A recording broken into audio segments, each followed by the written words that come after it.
हरे कृष्णा। आज के सायंकालीन सत्र में सभी भक्तों का हार्दिक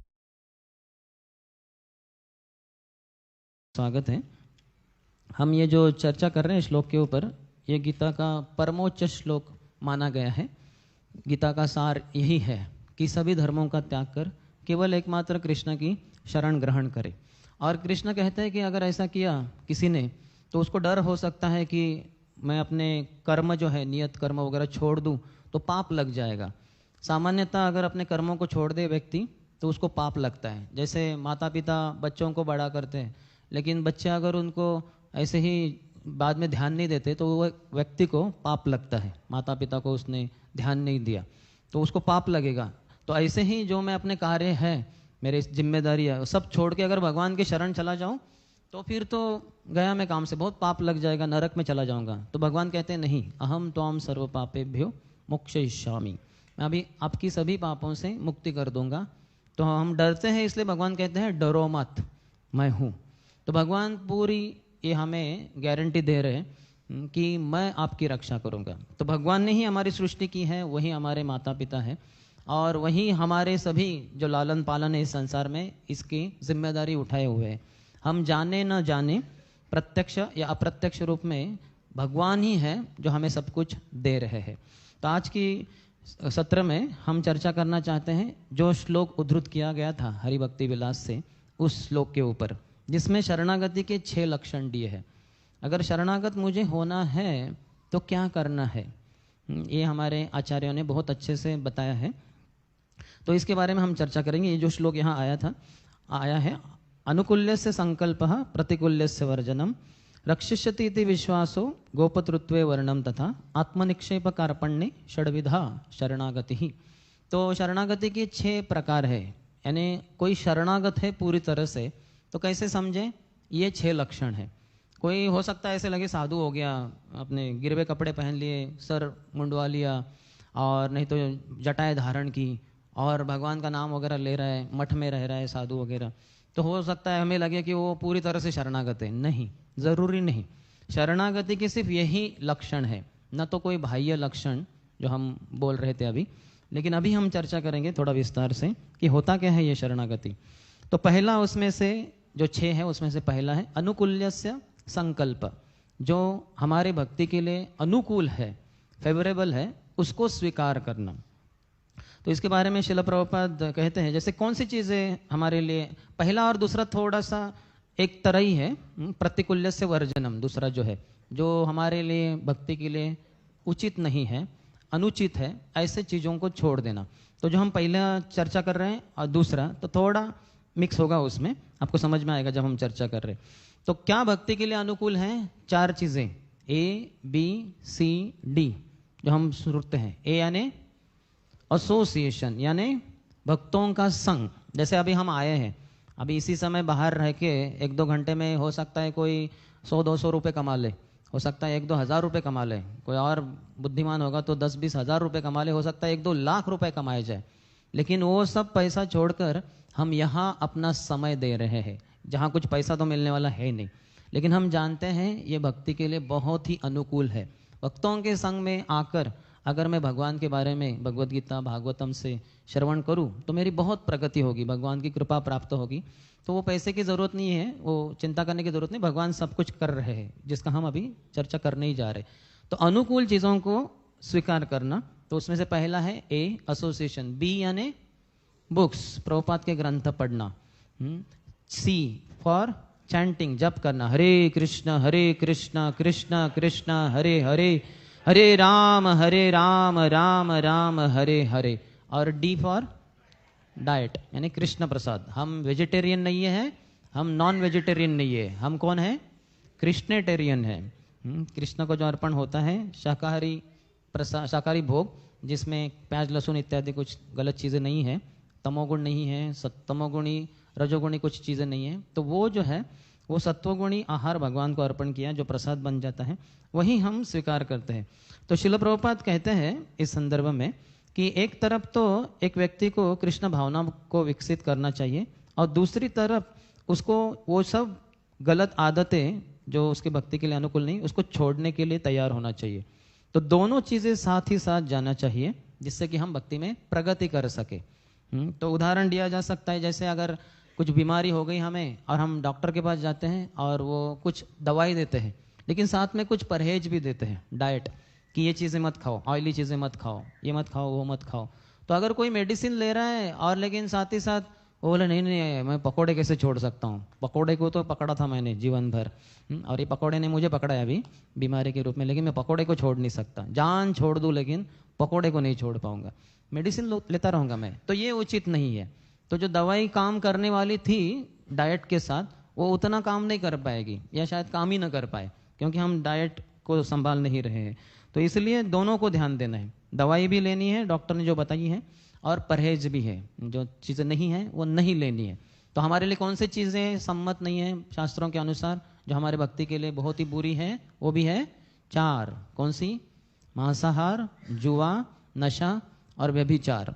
मांस नहीं खाना है, क्योंकि वो जानवरों की हत्या है, जानवरों को मारने से बहुत पाप लगता है। वैसे तो शाकाहारी भी लोग हैं जो वनस्पति को काट कर खाते हैं, वो भी पाप है, लेकिन उसमें पाप बहुत कम है, क्योंकि जो प्लांट्स वगैरह होते हैं उनमें उतना वो नर्वस सिस्टम डेवलप नहीं रहता, काफ़ी चेतना कम रहती है। और जीवो जीवस्य जीवनम, एक जीव को दूसरे जीव के ऊपर आधारित होता है अपने पेट पूजा के लिए, यानी अपने खाने के लिए वगैरह। तो मानवों के लिए शाकाहारी अन्न बताया गया है। तो वनस्पति ले सकते हैं, लेकिन उसमें भी जो पाप है वो निकल जाता है। कब? जब हम वो भगवान को अर्पण करते हैं, तो भगवान को भोग लगाते हैं तो प्रसाद बन जाता है, भगवान उसमें से सभी पाप निकाल लेते हैं, क्योंकि भगवान शुद्ध है। उनके स्पर्श में आने से वो जो भोग था वनस्पति शाकाहारी, उसका सब पाप निकाल दिया भगवान ने, अभी वो शुद्ध होकर कृपा आ गई प्रसाद के रूप में। तो मांसाहार नहीं, जुआ नहीं। तो जुआ भी ठीक नहीं, क्योंकि उधर बहुत सारा झूठ बोला जाता है और लोग लगाते हैं। ऐसे शास्त्रों में बहुत सारे कथाएं हैं कैसे झूठ बोलते हैं लोग। मांसाहार नहीं, जुआ नहीं, नशा नहीं। तो नशा भी नहीं, क्योंकि वो ऑस्टेरिटी प्रिंसिपल के विरोध में। धर्म के 4 स्तंभ होते हैं, जैसे अगर ये हॉल भी देखा जाए तो इसके भी पिलर्स होंगे, शायद वहाँ 4 कॉर्नर में तो होंगे ही, और भी हो सकते हैं मिडल में किधर तो है। तो इसके द्वारा ये पूरा बिल्डिंग पकड़ा गया है, और ये टेरेस, नहीं तो कोई टेरेस पे जाएगा तो बिल्डिंग ही गिर जाएगा, ऐसा नहीं होगा, क्योंकि पिलर्स बहुत भारी है। तो वैसे धर्म के 4 जो पिलर्स हैं, स्तंभ हैं, उसमें से एक है वो है ये ऑस्टेरिटी, तपस्या। तो तपस्या का खंभा टूट जाता है जब हम नशा करते हैं, तो नशा नहीं करना है। और चौथा है व्यभिचार, शादी के बाहर, विवाह के बाहर जाकर किसी अन्य स्त्री से पुरुष का संबंध, या किसी स्त्री का पुरुष से संबंध विवाह के बाहर, तो ये है अनैतिक संबंध, अवैध स्त्री संग या अवैध पुरुष संग, ये व्यभिचार कहलाया गया है शास्त्रों के अनुसार। तो ये भी सम्मत नहीं है। तो ये क्लीनलीनेस, जो शौच है, शुद्धता, उसके विरोध में ये तत्व है। तो जो धर्म के 4 स्तंभ है वो व्यक्ति तोड़ देता है अगर वो मांस खाएगा, जुआ खेलेगा, नशा करेगा या व्यभिचार करेगा। तो इसलिए कोई, बहुत सारे लोग हो सकते कहेंगे हम धार्मिक है, मांस खा रहे तो अधार्मिक है, धर्म के स्तंभ को तोड़ रहे हो। वो कहने में तो बड़े बात करेंगे, हम धार्मिक है, हम मंदिर जाते हैं। नहीं नहीं भाई साहब, आप धार्मिक नहीं है, आप अधार्मिक है, आप धर्म को तोड़ रहे हैं।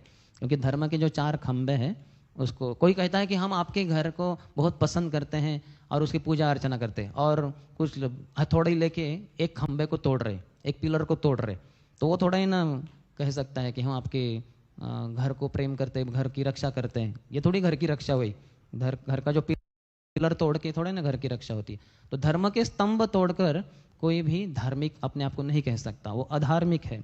तो ये 4 नियमों को हमें पालन करना है। तो दोनों साथ में जाना चाहिए। ABCD भी करना है, भक्तों का संग, किताबें प्रभुपाद की पढ़ना, जप करना और कृष्ण प्रसाद ही ग्रहण करना, और साथ ही साथ ये 4 चीज़ों को टालना है, मांसाहार नहीं, जुआ नहीं, नशा नहीं, व्यभिचार नहीं। तभी फिर व्यक्ति ये जो पहले जो 2 अंग है, अनुकूल्य से संकल्प, भक्ति के लिए जो अनुकूल है उसको स्वीकार कर रहे हैं ABCD, और जो प्रतिकूल है मांसाहार, जुआ, नशा, व्यभिचार, उसको टाल रहा है प्रतिकूल्य से वर्जनम। तभी कहलाया जा सकता है कि ये शरणागत है। अर्थात 2 ही हम चर्चा कर रहे हैं यहाँ, और ये काफ़ी बेसिक लेवल पे, इसकी बहुत एडवांस स्टेजेस भी है। तो ये करना है। तो मन के लिए ये बड़ी तपस्या है कि जो अनुकूल है उसको स्वीकार करे। जैसे अनुकूल है भक्तों के बीच आकर जप वगैरह करे। तो अभी कहाँ जाता है, यहाँ मंगल आरती होती सुबह कुछ तो 6:30 बजे, उसके पहले आके जप करना है आपको, तो उसके लिए 4-5 बजे उठना पड़ेगा। तो ये बड़ी तपस्या है, नहीं इतना सुबह सुबह कैसे मैं उठूँ। तो ऐसे नहीं चलेगा। वो तपस्या करने के लिए व्यक्ति को उत्साही होना चाहिए। मन तैयार नहीं होता सुबह सुबह उठने के लिए, ठंडे पानी से नहाने के लिए, धोती कुर्ता पहनना, ओ नहीं बहुत टाइम जाता है ये। बच्चों की जैसे रेडीमेड धोती होती है, देखा है ना, सिलाई करके बस पैंट की तरह पहनना है, पता नहीं कितने तो बटन वगैरह होता है शायद, बस हो गया। ऐसी कोई धोती है क्या प्रभु जी बड़े लोगों के लिए, तो मैं उसको पहनता हूँ। ऐसे नहीं, उसको पहनने को तैयार होना चाहिए। और माता जी को साड़ी पहनना ये बड़ी तपस्या है, लेकिन तैयार होना चाहिए ना। तिलक लगाना, कंठी माला, पुरुषों के लिए लंबे बाल न रखना।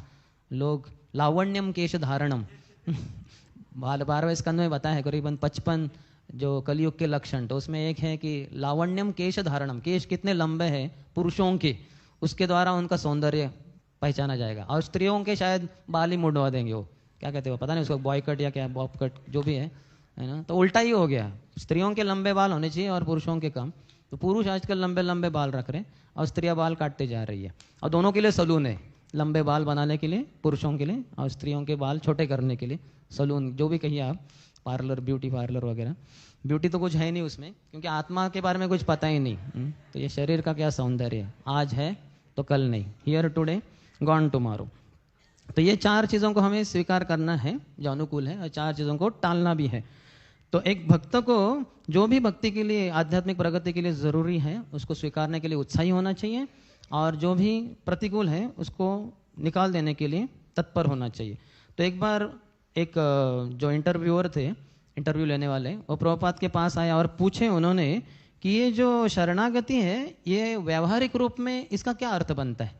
आप कहते शरणागत होना है, शरणागत होना है कृष्ण को, यह हमें समझ में नहीं आता, करना क्या है, ऐसे उस व्यक्ति ने पूछा। वो नया ही है, वो इंटरव्यूअर है। तो प्रभुपाद ने तुरंत कहा अनुकूल्यस्य संकल्पः, जो भी भक्ति के लिए अनुकूल है उसको स्वीकार करना, यह शरणागति है। और फिर प्रभुपाद ने कहा जो प्रतिकूल है उसको छोड़ देना, यानी मांसाहार, जुआ, नशा और व्यभिचार। तो हम प्रभुपाद कहें कि हमारे जो स्टूडेंट्स है, विद्यार्थी दोनों, लड़के और लड़कियां, स्त्री और पुरुष, जो अनुयायी थे प्रभुपाद के, अमेरिकन, यूरोपियन, सभी शिष्य, जवान लड़के लड़कियां, तो प्रभुपाद कहें हम सभी, हमारे जो विद्यार्थी हैं उनको ये 4 चीज़ों के लिए अनुमति नहीं देते। मांसाहार, जुआ, नशा, व्यभिचार नहीं, ये उनके जीवन में है नहीं, ये 4 चीज़ों के ऊपर प्रतिबंध है, तो वो पालन करते हैं। तो ये संक्षिप्त में हम वर्णन किए, अनुकूल्यस्य संकल्प, प्रतिकूल्यस्य वर्जनम। अभी तीसरा, रक्षस्यति इति विश्वासो, ये पूरा विश्वास होना कि भगवान मेरी रक्षा करेंगे। भगवान तो यहाँ कहे ही है, माँ मोक्षयिष्यामि माँ शुचः, मैं सभी पापों से तुम्हारी मुक्ति कर दूंगा, तुम डरो मत। तो डरता है व्यक्ति, कैसे मैं शरण जाऊँ, लेकिन जो शरणागत है वो डरेगा नहीं। भगवान के ऊपर पूरा विश्वास है कि भगवान मेरी रक्षा करेंगे। तो इसके बारे में 2 प्रकार है रक्षा के। एक तो है कि केवल कृष्ण ही मेरी रक्षा कर पाएंगे, और दूसरा है कृष्ण मेरी रक्षा जरूर करेंगे। तो पहला, केवल कृष्ण ही मेरी रक्षा कर पाएंगे, इसके लिए उदाहरण आता है माता द्रौपदी का। हम सब जानते हैं महाभारत में जब वो उनको दांव पे लगाया गया और हारी गई, वो यानी उनके पति उनको हार दिए, वो गई, तो फिर तुरंत दुशासन ने उनको पकड़ के लाया, कर्ण ने पकड़ के लाया दुशासन ने, फिर उनके वस्त्र हरण करने की प्रयास किया गया। तो उन्होंने तुरंत जो कुरु श्रेष्ठ थे, धृतराष्ट्र, भीष्म इत्यादि से प्रार्थना की कृपया मेरी इज्जत बचाइए। तो वो तो गर्दन नीचे डाल के वो सोचे कि अभी तो वो हार गई है, उसके पतियों ने उसको वो हार गए वो, तो फिर हम कैसे क्या कर सकते, ये तो फिर विरोध में हो जाएगा। फिर उन्होंने अपने पतियों के पास देखा, युधिष्ठिर, भीम, नकुल, अर्जुन, सहदेव, आप बचाइए, आपने रक्षा करने की, पूरा जो विवाह हुआ है तो उसमें आपने प्रतिज्ञा की है, पति का कर्तव्य बनता है पत्नी की रक्षा करना हर स्थिति में, तो आप बचाइए मुझे। तो वो भी गर्दन नीचे करके, हम खुद ही हारे गए, हम क्या आपको अभी ये करें। तो उन्होंने सोचा ठीक है चलो कोई नहीं, तो मैं अपनी रक्षा खुद ही कर लूँ। तो उन्होंने अपने हाथों से साड़ी को पकड़ने का प्रयास किया, लेकिन दुशासन जो था उसमें 10,000 हाथियों का बल था, और ये तो एक राजकन्या एकदम कोमल शरीर वाली, वो क्या बेचारी रक्षा कर पाए। तो उन्होंने अपने दांत में भी पकड़ने का प्रयास किया, कुछ नहीं जम रहा था, साड़ी खींची जा रही थी उनके शरीर से। तो इतने में उनको समझ में आया और कोई नहीं, सिर्फ कृष्ण ही मेरी रक्षा कर पाएंगे। तो उन्होंने जो प्रयास चल रहा था पहले साड़ी खींच के अपने इज्जत को बचाने का, तो उन्होंने हाथ ही छोड़ दे पूरी तरह से, भगवान को शरणागत हो गई। अहम त्वाम सर्व पापे, वो भगवान वो बोली कि सर्वधर्मान परित्यज्य माम एकम शरणम व्रज, आपको ही मैं शरण जाती हूँ, त्वाम एकम शरणम व्रज। हे कृष्ण, हे गोविंद, हे गोपीजन वल्लभ, है ना, अर्थ पता है कि बचाइए आप मुझे। तो तुरंत कृष्ण फिर अवतीर्ण हुए सारी के रूप में। भगवान अनंत है तो सारी अनंत। ये दुशासन खींचता गया, आधा घंटा 1 घंटा थक के नीचे बैठ गया, थक गया मैं। तो भगवान प्रकट हुए और उनकी रक्षा की। तो ये माता द्रौपदी के जीवन में कि सिर्फ कृष्ण, केवल कृष्ण ही मेरी रक्षा कर सकते हैं। कोई कुरुश्रेष्ठ नहीं, कोई पति नहीं, कोई मेरी स्वबल नहीं, मेरे बल से नहीं, सिर्फ भगवान। और दूसरा है कि Krishna will surely protect me, Krishna जरूर मेरी रक्षा करेंगे। उसके लिए उदाहरण है प्रहलाद महाराज का। जब हिरण्यकश्यपु, उनके ही पिता जो राक्षस थे, जब देखे कि मेरा पुत्र तो विष्णु का बड़ा भक्त है, मैं तो विष्णु मेरा शत्रु मानता हूँ और उसको मारने के लिए तुला हूँ, अब मेरे ही घर में पैदा हुआ मेरा बच्चा और वो विष्णु का भक्त, तो उनको मारने के लिए बड़ा प्रयास कर रहे थे। तो हर स्थिति में प्रहलाद महाराज को पूरा विश्वास था, Krishna will definitely protect me, Krishna मेरी जरूर रक्षा करेंगे, मुझे अपने बचाव के लिए, रक्षा के लिए प्रयत्न करने की जरूरत ही नहीं, जो करना है करो मेरे शरीर के साथ। उसको हाथियों के, पागल हाथियों के नीचे, पाँव के नीचे तुड़वाओ, उनको खाई में फेंक दो, मेरे शरीर को उबलते हुए तेल में डाल दो या जहर पिला दो, जो करना है करो, कृष्ण मेरी जरूर रक्षा करेंगे। इतना दृढ़ निश्चय, इतना विश्वास भगवान के ऊपर, रक्षस्यति इति विश्वासो, भगवान जरूर मेरी रक्षा करेंगे। तो श्रीमद् भागवतम में प्रहलाद महाराज के ही 9वें अध्याय में 7वें स्कंद में एक श्लोक आता है, बालस्य नेह शरणम पितरो नृसिंह नार्तस्य चागदमुदन्वति मज्जतो नो तप्तस्य तत्प्रतिविधीर्य इहांजश्रेष्ठस् तावद् विभो तनुभृताम त्वदुपेक्षितानाम। तो ये कहते हैं कि त्वदुपेक्षितानाम, भगवान अगर आपने किसी की उपेक्षा की, क्या भगवान लोगों की उपेक्षा करते हैं? नहीं, बिल्कुल नहीं। लेकिन लोग चाहते नहीं कि भगवान मेरे जीवन में दखल अंदाजी करे, तो भगवान फिर कैसे क्या दखल अंदाजी कर पाएंगे? तो इसलिए ये था मम प्रपद्यन्ते, आपका मेरे तरफ जो भाव है वैसे मैं आपको आपके साथ पेश आऊंगा। तो जो लोग चाहते हैं कि भगवान मेरे जीवन में दखल अंदाजी न करें, तो भगवान उनके जीवन में प्रत्यक्ष रूप से दखल अंदाजी नहीं करते, उनके रोटी कपड़ा मकान के लिए सभी व्यवस्था तो कर देते हैं। तो लेकिन भगवान के द्वारा एक तरह से वो उपेक्षित है, क्योंकि भगवान का दखल अंदाजी अपने जीवन में चाहते नहीं। भक्त चाहते हैं कि भगवान आप मेरे जीवन में समा जाओ, आप ले लो पूरा मेरे, जैसे अर्जुन का भाव था जब उनको बताया गया और कृष्ण के द्वारा ही युद्ध के पहले ही कि एक तरफ मैं रहूंगा निहत था, मेरे हाथ में कोई शस्त्र नहीं रहेगा, तो मैं लड़ने के लिए, मैं लड़ूंगा नहीं, सिर्फ मैं रहूंगा आपकी तरफ, नहीं तो फिर मेरी नारायणी सेना है जिसमें हजारों शक्तिशाली सेनानी है, तो आप दोनों में से एक चुन लेना।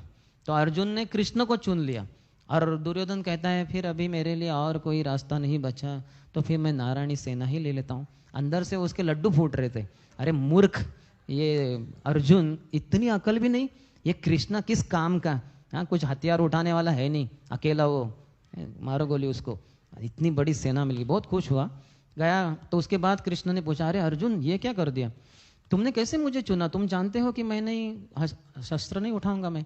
बोले भगवान मैं जानता हूँ आप ही मेरे सर्वस्व हैं, आप ही भगवान हैं, बस मुझे आप, मैं तो न चाहता हूँ, ये नहीं चाहता कि सिर्फ आप मेरे रथ के डोरी पकड़ो, लेकिन मेरे जीवन की डोरी आपके हाथों में सुपुर्द करता हूँ, उसको भी आप ही खींचो जिस तरह से आपको खींचना है, मैं पूरी तरह से आपको शरणागत होता हूँ। इसलिए उनकी विजय हुई। जयस्तु पांडुपुत्राणाम ऐशाम पक्षे जनार्दन, पांडुपुत्रों की ही विजय होगी क्योंकि उनके पक्ष में है जनार्दन।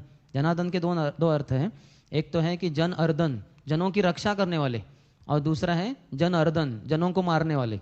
एक ही शब्द के उल्टे 2 मीनिंग है।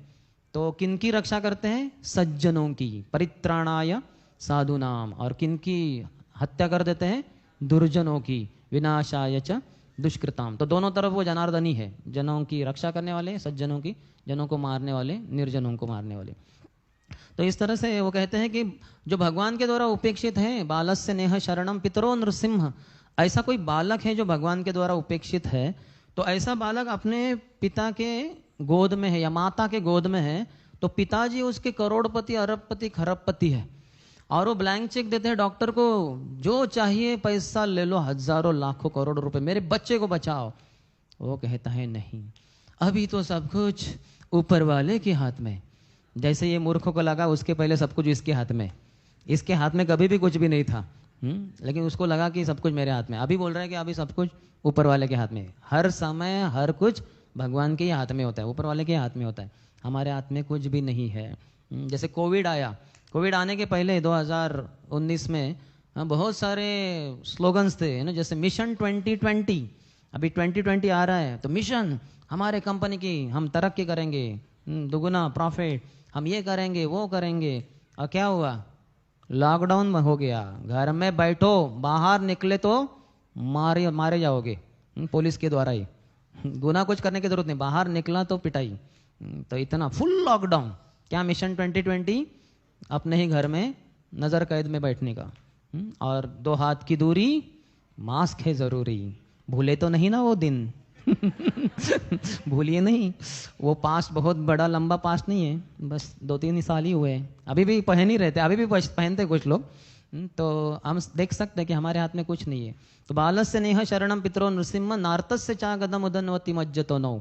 नार्तस्य अगदम, अगदम यानी मेडिसिन, कितना भी बढ़िया मेडिसिन क्यों ना हो, तो भी पेशेंट बच नहीं सकता अगर भगवान के द्वारा उपेक्षित है।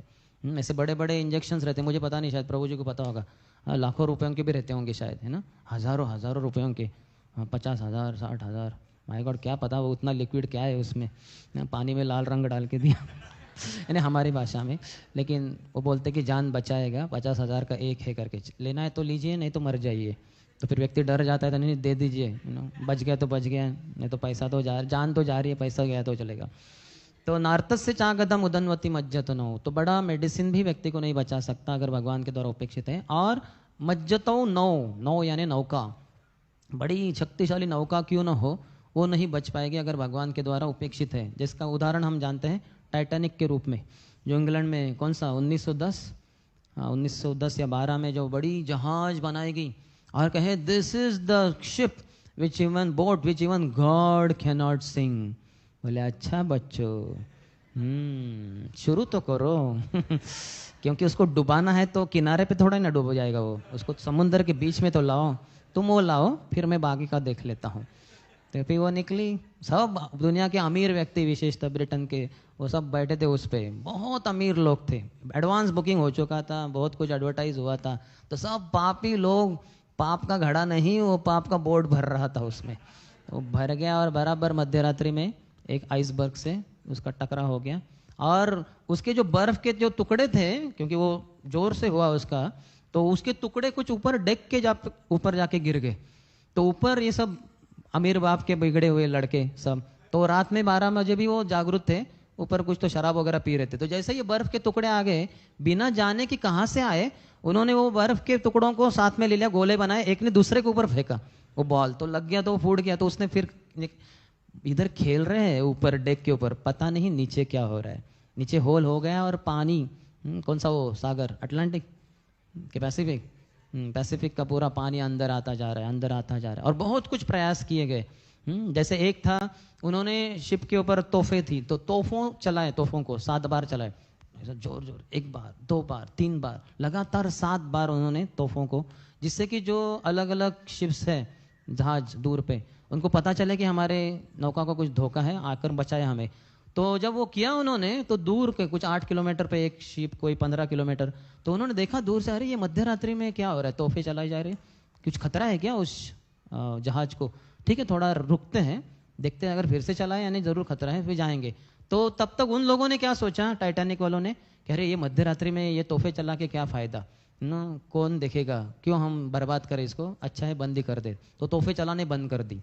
विनाश काले विपरीत बुद्धि, बुद्धि उनकी मारी गई, फिर उन्होंने डायल भी किया था एक जगह पे, लेकिन उन दिनों में क्या वो मोबाइल नहीं था, मिस कॉल वगैरह कुछ कंसेप्ट नहीं, वो ऐसा वाला फोन, तो वो जो था वो ऑपरेटर बेचारा किधर तो चला गया था एग्जैक्टली उसी समय। सब रचना है भगवान की।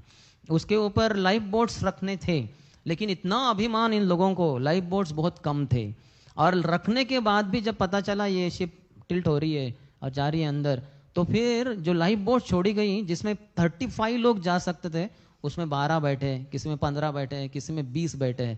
जिसमें 35 लोग बैठ सकते थे नहीं बैठे, इनकी ही बुद्धि मारी गई थी। और फिर हम जानते कैसे धीरे धीरे धीरे वो चला गया, नीचे डूब गया वो। और लोग मरे न तो शिप के पानी इसके गिरने से, किसके कारण?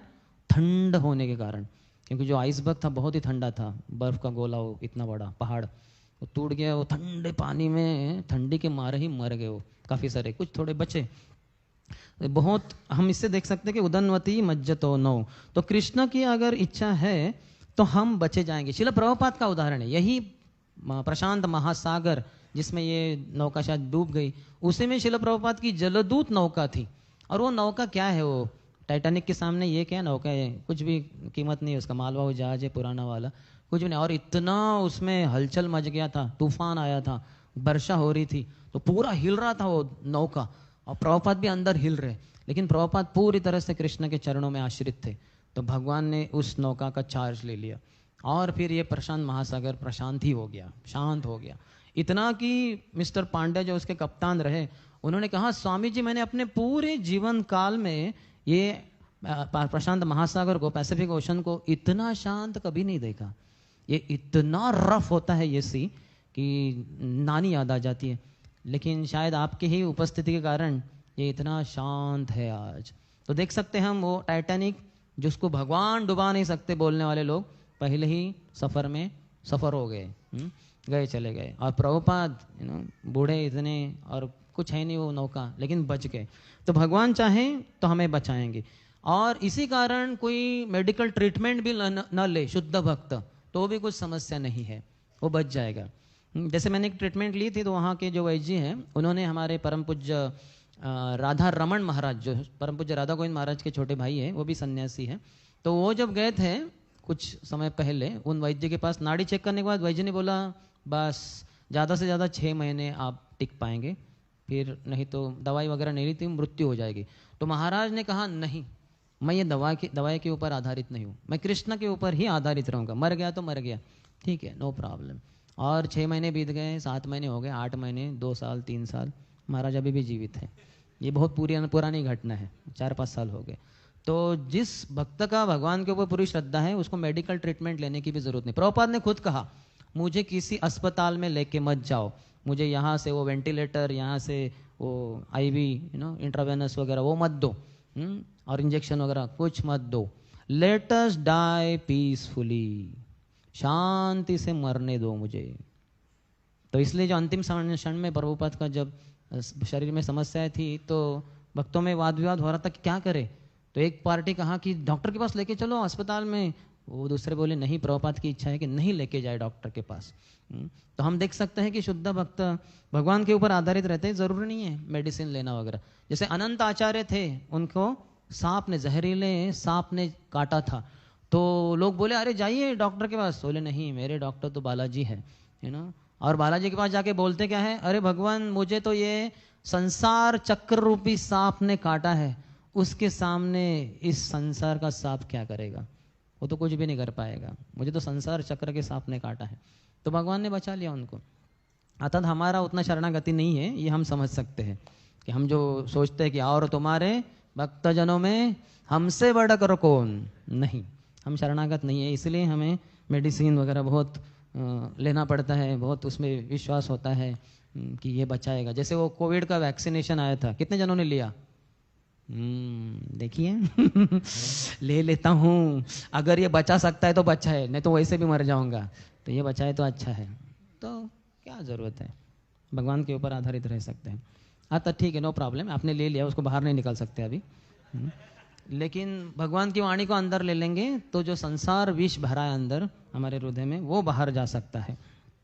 तो कितने सारे साइंटिफिक इन्वेंशन है, इतने सारे शोध लगाए हैं वैज्ञानिकों ने, लेकिन अगर कृष्ण की इच्छा नहीं है रक्षा करने की, तो कुछ भी रक्षा नहीं हो सकती। इतने सारे बड़े बड़े प्रगत देश हम जो जानते हैं, कोविड में क्या हुआ, कितने सारे उनके देश के वासी मारे गए, सब वो उनको बचा नहीं पाए।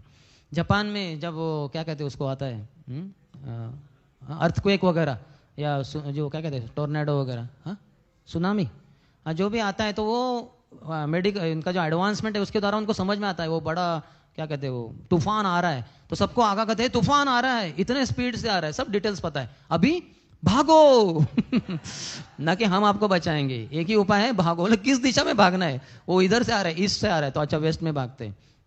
गलती से बता देंगे वेस्ट के जाने के बाद, अरे वो उल्टा, सॉरी वो ईस्ट में नहीं वेस्ट से आ रहा है, आप उसकी तरफ ही दौड़ रहे हैं, तो फिर उल्टा भागो फिर। तो हम देख सकते हैं कि भगवान के ऊपर भगवान रक्षा करेंगे ये विश्वास होना चाहिए। तो ये तीसरा है, रक्षिष्यति इति विश्वासो गोपतृत्वे वर्णम तथा। इसका मतलब है भगवान मेरे पालक है, भगवान मेरे मेंटेनर है, तो भगवान देख लेंगे। ऐसे समझना कि भगवान मेरे पालक है। Feel exclusively dependent on the mercy of the Lord, भगवान की कृपा के ऊपर ही हम आश्रित रहेंगे बस। तो इसमें है कि कृष्ण मेरे पालक है, मेंटेनर, मुझे मेंटेन करेंगे, जैसे माता पिता बच्चों को मेंटेन करते हैं वैसे ही। तो भक्तिविनोद ठाकुर कहते हैं, आमी तब नित्य दास जानिनु ये बार, आमारा पालन भार एखोन तुम्हारा। आमी तब नित्य दास, मैं तो आपका नित्य दास हूँ भगवान, जीवेर स्वरूप है कृष्णेर नित्य दास। जानिनु ये बार, अभी मुझे ये समझ में आया है कि मैं आपका नित्य दास हूँ। आमार पालन भार, हमारा जो पालन भार है मेरा, एखोन तुम्हार, अभी आपके ऊपर है, मुझे अभी सरदर्द नहीं, आप जिम्मेदारी संभालो मेरी, मैं कुछ चिंता नहीं करूँगा अपनी, आपको ही चिंता करनी बस।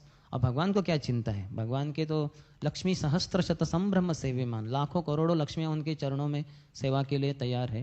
तो एक भक्त को ध्यान देना, उसकी रक्षा करना, उसके लिए पालन करना क्या बड़ी बात है, सब कुछ कर देंगे भगवान। इसलिए मैं काफ़ी जवानों को जिनका विवाह नहीं हुआ है, लड़कों को रिक्वेस्ट करता हूँ जहाँ जहाँ भारत में जाता हूँ कि आप ब्रह्मचारी बनो, क्योंकि पहले से भक्ति कर रहे हो, 16 माला जप कर रहे हो, तो आप ब्रह्मचारी बनो। तो सबके एकदम दंग रह जाते हैं, अरे बाप रे प्रभु जी ने क्या बम फोड़ दिया। हम कहते हैं आप चिंता मत करो, आप ब्रह्मचारी बनो, 1 साल के लिए बनो, एक ही चीज़ के लिए, to learn exclusive dependence on Krishna, Krishna के ऊपर पूरी तरह से आश्रित रहने की जो कला है वो सीखने के लिए।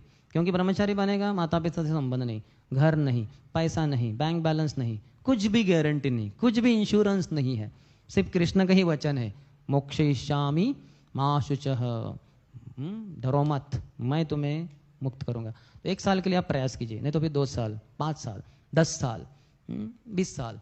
लेकिन आप बोलेंगे नहीं नहीं, अगर 20 साल के बाद मेरा विवाह करने की इच्छा हुई तो मैं उनको बोलता चिंता मत करो, जो भगवान है जिनके लिए आपने जीवन अर्पण किया ब्रह्मचारी के रूप में, तो आप बाहर जाएंगे आश्रम छोड़ के, तो आपके लिए नौकरी और छोकरी भगवान नियोजन कर देंगे। और अगर आप अच्छा लगा ब्रह्मचर्य आश्रम और इधर अंदर रहेंगे तो आपके लिए भाकरी वो भगवान योजना कर देंगे। तो चिंता मत कीजिए, ये मेरे डायलॉग है, आप रिकॉर्डिंग सुन सकते हैं, झूठ नहीं बोलते हम, और वो भी भगवान के सामने। तो मैं पूरा प्रत्यक्ष रूप से उनको, यही सभी लड़कों को, कितने भी हो, सामने 50 हो, 100 हो, 1000 हो, हम उनको डायरेक्टली बोलते हैं कि भगवान बोले हैं सर्वधर्मान परित्यज्य, उनके ही बलबूते पे ही हम ये बोल सकते हैं, नहीं तो अपने में कुछ पावर नहीं है। मैं तो भिखारी हूँ, हमने तो कभी जॉब किया है नहीं, लेकिन भगवान रक्षा करेंगे, भगवान पालक हैं हमारे, वो बताते हैं। और सुप्रीम मास्टर भी है हमारे, वो स्वामी है, तो वो रक्षा करेंगे हमारी, वो हमारा पालन करेंगे। जब बड़ी लंबी कथा है 7वें स्कंद में, लेकिन एक जो कथा बताते हैं यमराज जी के लिए जो बताते हैं, उसमें एक श्लोक आता है, अहो वयम धन्यतमा यदत्र त्यक्त्वा पितृभ्याम न विचिंतयाम अभक्षमाणा अबलावृकादिभिः सरक्षिता रक्षति यो हि गर्भे। बहुत ही सुंदर श्लोक है। जब राजा सुद्युम्न मारे गए थे युद्ध भूमि में, लड़ते लड़ते, तो उनकी जो पत्नियां थी बहुत सारी, वो आ गई और रोने लगी, अरे स्वामी आपके बिना हम कैसे जिएंगी, और रोती जा रही थी और उनको पकड़ के रखा था, गले लगा रही थी। तो सांझ हो रही थी, सूरज डूब रहा था, तो वो संस्कार करने, अंतिम संस्कार, ये रानियां पकड़ के रखी थी। तो उस समय ऐसी स्थिति में जिसमें मंत्री वगैरह कोई कुछ कर नहीं पा रहे अंतिम संस्कार, क्योंकि वो रानियों ने पकड़ के रखा है, बिलक बिलक के रो रही है, तो यमराज जी स्वयं एक छोटे बालक ब्राह्मण के रूप में आते हैं और वो ये श्लोक गाते हैं। क्या कहते हैं, अहो वयम धन्यतमा यदत्र, अरे हमारा जीवन तो बड़ा धन्य, धन्य से भी ऊपर धन्यतर, धन्यतर के ऊपर धन्यतम, हमारा जीवन सर्वोच्च रूप से धन्य हो गया। अहो वयम धन्यतमा यदत्र त्यक्त्वा पितृभ्याम न विचिंतयाम, हालांकि हमारे माता पिता ने हमारे जन्म होते ही हमें त्याग दिया, यानी माता पिता की मृत्यु हो गई, छोटा सा बालक है जिसके माता पिता नहीं है, तो क्या हुआ, त्यक्त्वा पितृभ्याम न विचिंतयाम अभक्षमाणा अबला वृकादभि, ऐसा अनाथ बालक मैं, ऐसे यमराज जी कह रहे हैं छोटे बालक के रूप में, तो मेरे माता पिता चले गए, मैं अनाथ हो गया, तो मैं पूरे जंगलों से गुजरता गया, शहरों से इधर उधर से, तो जंगलों में बड़े बड़े खूंखार जानवर थे, अभक्षमाणा, उनके द्वारा मैं खाया नहीं गया, उनका मैं भक्ष्य नहीं बना, अभक्षमाणा अबला वृका, मैं अबला था, मेरे में कुछ शक्ति नहीं थी, छोटा बालक क्या शक्ति, अबला वृकादि, लेकिन जो लोमड़ी होता है, जो शेर होता है, हाथी होते हैं, किसी के द्वारा भी मैं मारा या खाया नहीं गया। क्यों? सरक्षिता, उसने रक्षा की, किसने? रक्षिता यो ही गर्भे, जिसने मेरे माँ के गर्भ में मेरी रक्षा की। जब हम माँ के गर्भ में रहते हैं 9 महीने, क्या हमें पता है? कुछ नहीं। वो माता भी को कुछ पता नहीं, लड़का है लड़की है उसके लिए क्या ज़रूरी है, कुछ भी माता को पता नहीं, और बच्चे की तो बहुत ही स्थिति दयनीय है। लेकिन उस स्थिति में भी भगवान ने उसके लिए जो उम्बिलिकल कॉर्ड होता है उसके अन्न की उसकी योजना की है। कौन करता है? वो स्त्री करती है, माता, उसको तो पता ही नहीं क्या हो रहा है अंदर। क्या उसके पति करते हैं? उसके सास ससुर? कोई नहीं, भगवान जो उस बच्चे के, उस जीव के हमेशा के माता पिता है वो। और जैसे ही बच्चा जन्म लेता है माँ के गर्भ से, तो वो उम्बिलिकल कॉर्ड काटी जाती है, तो अभी तो उसका अन्न सप्लाई बंद हो गया, तो तुरंत माँ के स्तन में दूध आ जाता है। तो वो दूध किसने निर्माण किया? क्या वो स्त्री ने निर्माण किया? उसके पति ने, उसके सास ने, ससुर ने? किसी ने नहीं, भगवान ने। ये भगवान की रचना है। तो वही कह रहे यमराज, सरक्षिता रक्षति यो ही गर्भे, जब मैं माँ के गर्भ में था उसी ने ही मेरी रक्षा की, उस भगवान ने, उसी ने मेरी रक्षा की। हालांकि मेरे माता पिता तो मर गए, मैं अनाथ बन गया, और जंगलों से गुजरते हुए इतने सारे खूंखार जानवर होने के बावजूद भी मेरी उन भगवान ने रक्षा की। तो भगवान मेरे पालक है, ये पूरा हमें विश्वास होना चाहिए।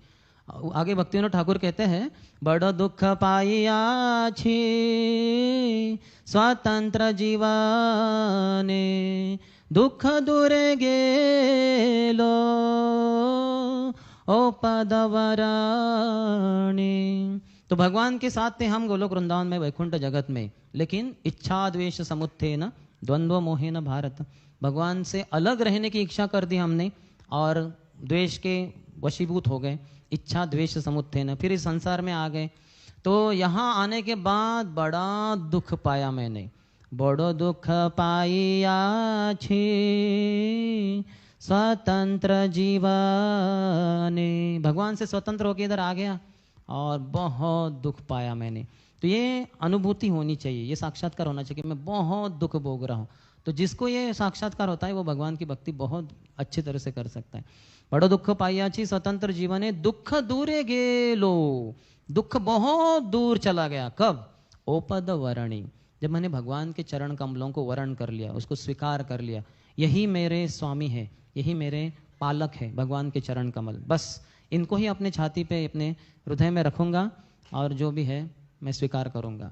तो ऐसे जो विश्वास है उसके द्वारा भगवान रक्षा करते हैं। भगवान कहते हैं, अनन्या चिंतयन्तो माम ये जना पर्युपासते तेषां नित्याभियुक्तानां योगक्षेमं वहाम्यहम्। तो LIC वालों ने चोरी किया, वो लाइफ इंश्योरेंस कॉर्पोरेशन वालों ने, कि हम आपके पास जो है उसकी रक्षा करेंगे, जो नहीं है वो आपको सप्लाई करेंगे।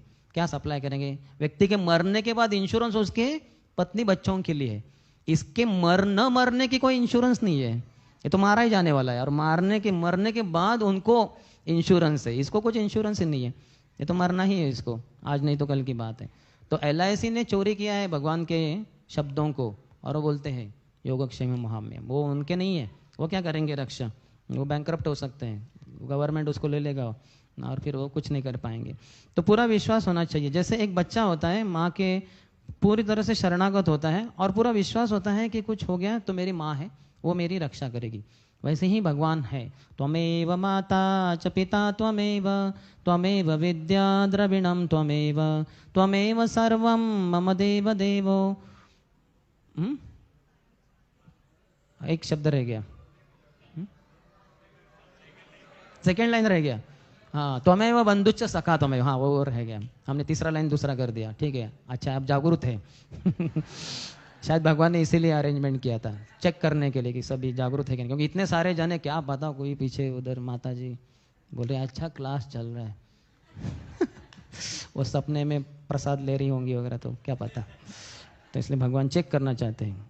तो ये चौथा है। पांचवा है फुल सेल्फ सरेंडर, आत्मनिक्षेप कहते हैं उसको संस्कृत में। यानी भगवान के रुचि के अलावा मुझे इस संसार में और कोई रुचि नहीं, भगवान की जो इच्छा है वही बस मेरी इच्छा, इसके अनुसार जो जीवन जिए वो आत्मनिक्षेप शरणागति का पांचवा लक्षण है। यानी यह हर समय अपने हर कार्य में याद रखना कि भगवान की जो इच्छा है, भगवान की जो रुचि है वो मैं वही करूँगा। भगवान की क्या रुचि है, भगवगीता भागवतम सभी शास्त्रों में भगवान ने बताया है। अमारा आज्ञा गुरु हैया तारे ही देश, चारे देखो तारे कहो कृष्ण उपदेश, ये चैतन्य महाप्रभु ने कहा है। कृष्ण ने कहा है मनमना भवमद भक्तो मद्याजी माम नमस्कुरु, मेरे भक्त बनो, मुझे मन में स्मरण करो, मेरी उपासना करो और मेरे सामने दंडवत नमस्कार कर दो। तो भगवान की जो इच्छा है जिसने अपने जीवन में पूरी तरह से स्वीकार कर ली है तो वो आत्मनिक्षेप है, पूरी तरह से शरणागत है। और वो जानता है कि मेरी इच्छा भगवान से स्वतंत्र नहीं है। जैसे पत्नी होती है, वो जो पति की जो इच्छा वही पत्नी की इच्छा। जैसे नित्यानंद प्रभु, आगे थोड़े दिनों में हम नित्यानंद त्रयोदशी मनाने वाले, तो जब 12 साल के बालक थे निताई, तो बहुत ही सुंदर होनहार, बहुत ही प्यारे, सबको प्रिय, एक चक्र धाम में। लेकिन अचानक कहाँ से तो सन्यासी आ गए शाम को, और उनके पिताजी हड़ाई पंडित ने उनको स्वागत किया, उनके चरण धोए, उनको प्रसाद खिलाया, और फिर उसके बाद चर्चा हुई, कृष्ण कथा, रात भर चर्चा चली, जिसमें हड़ाई पंडित, उनकी पत्नी और ये दोनों थे। सुबह जब जाने का समय हुआ तो हड़ाई पंडित ने कहा गृहस्थ धर्म के अनुसार हम आपकी क्या सेवा करें, मेरा पूरा जीवन आपकी ही सेवा में, तो कृपया कुछ सेवा का अवसर दीजिए। वो कहे कि मैं अकेला तीर्थयात्री हूँ, इधर उधर जाता हूँ, बूढ़ा हो गया हूँ, तो मुझे कोई जवान अगर मिल जाए सहायक के रूप में तो अच्छा होगा, तो क्यों ना आपके निताई को, आपके बड़े बेटे को आप मुझे सुपूत कर दो, ये अच्छा रहेगा। तो हड़ाई पंडित के हृदय के ऊपर तो जैसे बिजली गिर गई पूरी। अरे निताई के बिना तो मैं जी ही नहीं सकता। अगर निताई इधर जा रहा है, एक दरवाजे से बाहर चला गया, उनके आंखों से ओझल हो गया, तो हड़ाई ओझा उनके पिताजी को ऐसे लगता था जैसे मृत्यु ही आ गई निताई को देखे बिना। और हाँ, तो अभी सन्यासी लेके ही जाएगा तो क्या होगा। तो इस स्थिति में वो अंदर गए, अपनी पत्नी से पूछे कि ऐसा है ये सन्यासी अपने पुत्र को मांग रहे, क्या करे। तो वो कहे स्वामी जो भी आपकी इच्छा, जो आप करेंगे वही मेरी इच्छा। तो ऐसे जैसे पत्नी का भाव होता है पति के प्रति, ऐसी आशा है कि सभी पत्नियों का ऐसा भाव है, और ऐसी आशा है कि पति भी हड़ाई पंडित जैसे जो अपने पुत्रों को ब्रह्मचारी के रूप में इस्कॉन मंदिर को दे दें, है कि नहीं। तो फिर वैसे पति के प्रति पत्नी को शरणागत होना ही चाहिए। तो ऐसा भाव भगवान के प्रति अगर किसी का है, पूरी तरह से आत्मनिक्षेप, कि भगवान मैं आपसे स्वतंत्र कुछ भी इच्छा नहीं रखता, जो आप बोलेंगे वही करूँगा, तो इस तरह से पूरी तरह से भगवान के ऊपर आधारित वो सोचता है और इस तरह से कार्य करता है जैसे कृष्ण इच्छा करते हैं। जैसे भगवद्गीता के दूसरे अध्याय में भी स्थित प्रज्ञ, जिसकी बुद्धि स्थिर है, उसके लक्षण बताते हुए शुरुआत में ही 55वें श्लोक में भगवान कहते हैं प्रजहाति यदा कामान सर्वान् पार्थ मनोगतान् आत्मन्नेवात्मना तुष्ट स्थित प्रज्ञस्तदोच्यते। प्रजहाति यदा कामान, जहाति छोड़ देना, पूरी तरह से छोड़ देना। प्रजहाति यदा कामान, सभी जो इच्छा है, कहाँ से इच्छाएं प्रकट होती हैं, प्रजहाति यदा कामान सर्वान् पार्थ मनोगतान, मन से उत्पन्न होती है सभी इच्छाएं। तो उसको जो पूरी तरह से त्याग दे, आत्मन्नेवात्मना तुष्टस, जो अपने आप में ही संतुष्ट है, स्थित प्रज्ञस्तदोच्यते, उसकी प्रज्ञा, उसकी बुद्धि स्थिर होती है। हम अपने आप में स्थित नहीं होते, स्थिर नहीं होते, संतुष्ट नहीं होते, इसलिए बाहर के संसार में अगर मैं उस मॉल में जाके कुछ खाऊं तो संतुष्ट हो जाऊं, अगर उस व्यक्ति से बात करूं तो संतुष्ट हो जाऊं, अगर वो मुझे कॉल करे और कहे कि आप बहुत अच्छे हैं तो मैं संतुष्ट। ऐसे जिसका संतुष्टि बाहर के दुनिया से आता है, अंदर से नहीं आता, उसकी बुद्धि भ्रमित रहती है। और जिसकी स्थित है बुद्धि, वो बाहर के किसी भी सुख के ऊपर आधारित नहीं रहता, वो अपने आप में ही संतुष्ट रहता है। तो एक जो परमहंस व्यक्ति होता है, तो वो इंद्रिय तृप्ति के लिए कुछ भी उसका कार्यक्रम नहीं होता, वो सिर्फ भगवान की इंद्रियों की तृप्ति के लिए ही कार्यरत रहता है। जैसे श्री चैतन्य चरितामृत में कृष्णदास कविराज गोस्वामी कहते हैं आत्मेंद्रिय प्रीतिवांछा तारे बोलिकाम कृष्णेंद्रिय प्रीति इच्छा धरे प्रेम नाम। काम और प्रेम में कुछ ज़्यादा अंतर नहीं है, बस object of your reposition is different. क्या है, आत्म इंद्रिय प्रीति वांछा, मेरे ही इंद्रियों की संतुष्टि की इच्छा, तारे बोली काम, उसको काम वासना कहते हैं। एंड कृष्णेंद्रिय प्रीति इच्छा धरे प्रेम नाम, कृष्ण की इंद्रियों की प्रीति हो, ये जिसका कार्य है, जिसका मनोभावना है, वो प्रेम है। जैसे अभी भगवान है तो भगवान के लिए हम चामर डुलाते हैं, कोई मक्खी वगैरह आए हैं तो उनको हम हटा देते हैं, या फिर गर्मी के दिनों में उनको ठंड हवा के लिए हम उनको व्यजन, जो मयूर पंख का फैन होता है, उससे उनको हम ये करते हैं। हालांकि जो भक्त भगवान को ऐसे चामर डुला रहा होगा, हो सकता है वो खुद पसीने पसीने हो जाए, लेकिन उसको ये नहीं पड़ी कि मैं पसीना पसीना हो रहा हूँ, फैन लगा देता हूँ। नहीं, भगवान की सेवा यही मेरा सब कुछ है। जैसे हम पहले फेस्टिवल्स में वगैरह राधा वृंदावन चंद्र राधा कुंज बिहारी में जब करते थे सेवा, तो जो घी लैम्प फेस्टिवल के दिन बहुत बड़ा होता है, उसमें 21 वो क्या कहते हैं विक्स रहते हैं, तो बहुत हेवी भी रहता है, और वो पूरा दिन उपवास भी किया है, और उसको पकड़ना ही एक बड़ा क्या कहते हैं वेट लिफ्टिंग कार्यक्रम है, वो एक बड़ा, वो तो उठाया, लेकिन इतना अग्नि 21 उसमें वो बातें हैं, तो उससे पास में रह के बहुत पसीना छूटता है, हम पूरा पसीने पसीने पसीने हो जाते थे। लेकिन फैन नहीं लगा सकते, क्योंकि फैन लगाएंगे तो वो बुझ जाएंगे, 21 जो लगा है भगवान के लिए, तो पसीना पसीना हो रहा है, और उसको घुमाना, एक तो उठाना, इतना पूरा मसल सब ट्विस्ट हो जाते थे अंदर, क्योंकि बहुत भारी रहता है वो। बाद में उन्होंने थोड़ा सा दूसरा कर दिया हल्का वाला, लेकिन हम जब करते थे तो बहुत ही भारी रहता था वो। तो हमारे अपने बारे में नहीं सोचना है, अपने इंद्रियों की तृप्ति, भगवान के इंद्रियों की तृप्ति, ये हमें सोचना चाहिए। तो उसके लिए कुछ भी करना चाहिए, त्याग बलिदान करना चाहिए। जैसे भक्त शायद मैराथन में बहुत कुछ सेवा किए होंगे, स्ट्रीट लाइट पे जाते हैं, सिग्नल पे जाना, उधर इतना सारा कार्बन मोनोऑक्साइड पोल्यूशन भक्त करते, दिल्ली में तो बहुत करते हैं, वो 1 महीना वगैरह। परम पूज्य गोपाल कृष्ण गोस्वामी महाराज ने भक्तों को कहा साल भर मत करो, बहुत गंदा होता है वो, Delhi is very polluted city. तो करते हैं भक्त, तो करने के लिए तैयार होना चाहिए। भगवान के लिए कुछ भी बलिदान करेंगे हम। जैसे हम याद है 2003 में नासिक में गए थे कुंभ मेला के लिए, तो हमारा रोज का टारगेट कुछ तो यानी 5000 तक हमारी बीटीजी मैगजीन्स बांटी जाती थी। तो एक दिन शाही स्नान था, जिस दिन स्नान होता है वो कुंभ प्रकट होता है वगैरह, तो ज़्यादा क्राउड आते हैं लोगों के। तो हमने टारगेट ले लिया, हम सब जो ब्रह्मचारी थे, राधा गोपीनाथ के और राधा कुंज बिहारी के कुछ, तो हमने टारगेट ले लिया कि कल हमें कम से कम 10,000 मैगजीन बनने, यानी डबल करना है। तो हम इतना सारा मैगजीन लेके सुबह प्रसाद लेके 10 बजे पहुंच गए नासिक में, वो क्या है क्या है रामकुंड, हाँ रामकुंड के बाजू में जो रोड है मेन, तो उधर हम खड़े हो गए सुबह से 10 बजे से, सब हम अलग अलग एरिया में रोड पे, और जो सब आने वाले थे सबको हम दिखा रहे थे। तो 10 बजे जो शुरू हो गए, शाम के 6 बजे तक हम उधर ही खड़े थे। फिर शाम का जो शाही स्नान का समय, तो कुछ ब्रह्मचारी बोले कि अभी क्राउड थोड़ा कम है, शाही स्नान का समय है, तो जा रहे हैं। तो कुछ जन गए, हम गए नहीं, हम कहे नहीं, हम में से 4-5 जन बोले नहीं यही रहेंगे, नो प्रॉब्लम, शाही स्नान क्या करना है, प्रभुपाद के आदेशों में ही हमें स्नान करना है, वो वहाँ के जाके कुछ ज़रूरत ही नहीं। तो थोड़ा, क्योंकि लोग कम थे, तो थोड़ा पहली बार थोड़ा हम बैठे तो ये पूरा सब दुख रहा था, क्योंकि 10 बजे से 6 बजे तक 8 घंटे खड़े ही खड़े थे और लोगों को दिखा रहे थे मैगजीन। तो उस दिन का हमारा स्कोर 11,500 से अधिक बीटीजी मैगजीन हो गया। अरे वो भगवान की कृपा से, प्रभुपाद की कृपा से। तो अपने बारे में बिल्कुल चिंता नहीं करनी, भगवान देख लेंगे। जैसे बच्चे होते क्या अपने देखभाल करते, क्या पैसा कमाना है, कुछ नहीं, खाओ पियो खेलते रहो, ऐश करो नहीं, खेलते रहो खाओ पियो खेलते रहो, तो वही करते हैं, और माता पिता को पड़ी रहती है सब। तो इस तरह से होना चाहिए, अपनी इंद्रियों की तृप्ति के लिए इच्छा नहीं। और छठा जो है लास्ट, वो है कार्पण्य यानी नम्रता।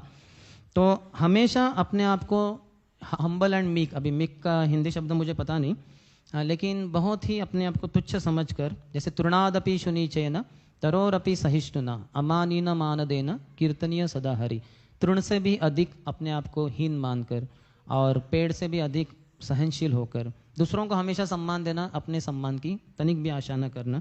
तो इसको इस तरह से जो करेगा वो हमेशा 24 घंटा भगवान का नाम जप कर सकता है। तो प्रभुपाद 7वें स्कंद के 90 जो प्रहलाद महाराज की प्रार्थना है, उसके 8वें श्लोक में पहले श्लोक जो प्रार्थना शुरू होती है, तो उसमें कहते हैं unless one is meek and humble to make progress in spiritual life is very difficult. जब तक व्यक्ति नम्र नहीं है भक्ति में, तब तक प्रगति करना उसके लिए बहुत ही मुश्किल है। तो नम्र होना चाहिए। भगवद्गीता में भी भगवान कहते हैं 14वें अध्याय में, अनुद्वेगकरम वाक्यम सत्यम प्रियम हितम चयद क्या है वो जो भी है, अनुद्वेगकरम वाक्यम, ये शब्द हम दिख रहे हैं, अन उद्वेग, दूसरों को उत्तेजित न करे ऐसे शब्द वो हमारी तपस्या है। That is the austerity of the speech. वाणी की तपस्या है, दूसरों को जो एजिटेट, उत्तेजित न करे ऐसे वाक्य बोलना, लेकिन साथ ही साथ ऐसे कार्य भी नहीं करना जिसके द्वारा अन्य लोग उत्तेजित हो जाए, और मन में भी ऐसे कुछ गलत न सोचना जिसके कारण लोग उत्तेजित हो जाए। तो वो अपने आप को हमेशा सहनशील रहता है भक्त, और दूसरों को मानहीन नहीं करता। तो प्रभुपाद कहते हैं कि एक जगह पे कहते हैं, अ डिवोटी में बी पावरफुल फॉर लॉर्ड। भगवान के लिए भक्त बहुत शक्तिशाली रहते हैं राक्षसों के विरोध में, लेकिन वही भक्त जब अपनी प्रतिष्ठा की बात आती है तो बहुत ही नम्र रहते हैं। हनुमान जी इसके बहुत ही सुंदर उदाहरण है। तो जब वो पकड़े गए, उनको कोई पकड़ ही नहीं सकता था, उनको देखना था ये रावण है कौन जिसने सीता मैया को अपहरण किया है, जरा देख तो लो एक बार। तो उनको कोई भी बांध नहीं सकता था, ये आशीर्वाद ब्रह्मा जी के द्वारा था, लेकिन फिर भी उन्होंने ब्रह्मास्त्र के द्वारा अपने आप को बंद कर लिया। फिर उनको खींचे लेके जा रहे थे और सब लोग उनकी खिल्ली उड़ा रहे थे, अरे देखो ये बंदर, इसका मुंह तो देखो, इसकी पूंछ देखो, देखो कैसा है। बहुत उनका अपमान किया जा रहा था, लेकिन हनुमान जी बिल्कुल कुछ टस से मस नहीं। अमानी ना मान देना, खुद के मान की कोई इच्छा नहीं। और गए, फिर उनके सामने ही वो चल रहा था, सब ब्यौरा दे रहे थे, कह रहे ये वही बंदर है जिसने अशोक वन में बहुत सारे पेड़ तहस नहस कर दिए, राक्षसों को मार दिया इत्यादि। तो बोले अच्छा, रावण ने कहा इसको मार डालो तुरंत। तो तुरंत विभीषण खड़े हुए, भैया ऐसे नहीं कर सकते, ये क्षत्रिय नियमों के विरोध में है। हाँ, जो दूत होता है अन्य पक्षों का, शत्रु पक्ष का, उनको मारेंगे तो हमारी सब इज्जत मिट्टी में मिल जाएगी। बोले अच्छा, इज्जत नहीं मिट्टी में मिलनी, तो क्या करे फिर, तो क्या करे। अरे बंदर को अपने पूंछ का बड़ा अभिमान होता है, आग लगा दो इसकी पूंछ में।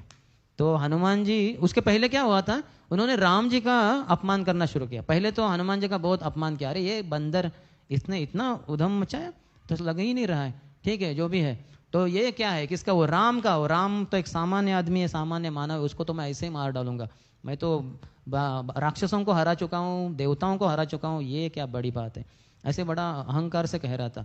और जैसे उन्होंने कहा कि राम तो एक कोई सामान्य व्यक्ति है, उसको तो मैं ऐसे ही मार डालूंगा, तो हनुमान जी बहुत क्रोधित हुए थे। और हनुमान जी ने सोचा कि मैं रावण को मार देता हूँ, कैसे मारूँ, किसके इसका गर्व चूर कर दूँ। तो उतने में वो निर्णय लिया गया कि इनकी पूंछ में आग लगाई जाएगी।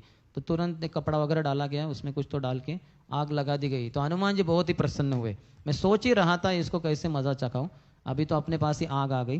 तो वही आग्नि सभी घरों को लगा दी, सब लंका जो सोने की थी जल के खाक हो गई। श्री हनुमान जी की। हम इनके उदाहरण से सीख सकते हैं, उनका अपमान हुआ कुछ भी समस्या नहीं, राम जी का थोड़ा अपमान करना शुरू कर दिया रावण ने, तो उनका खून खोल गया कि इसको मजा चखा नहीं पड़ेगा। तो इस तरह से भक्तों को होना चाहिए, अपने रेपुटेशन को उन्होंने कुछ बाधा आ जाए तो उसमें कुछ प्रॉब्लम नहीं है। जैसे जीसस क्राइस्ट ने कहा है, only humble and meek shall inherit the kingdom of God.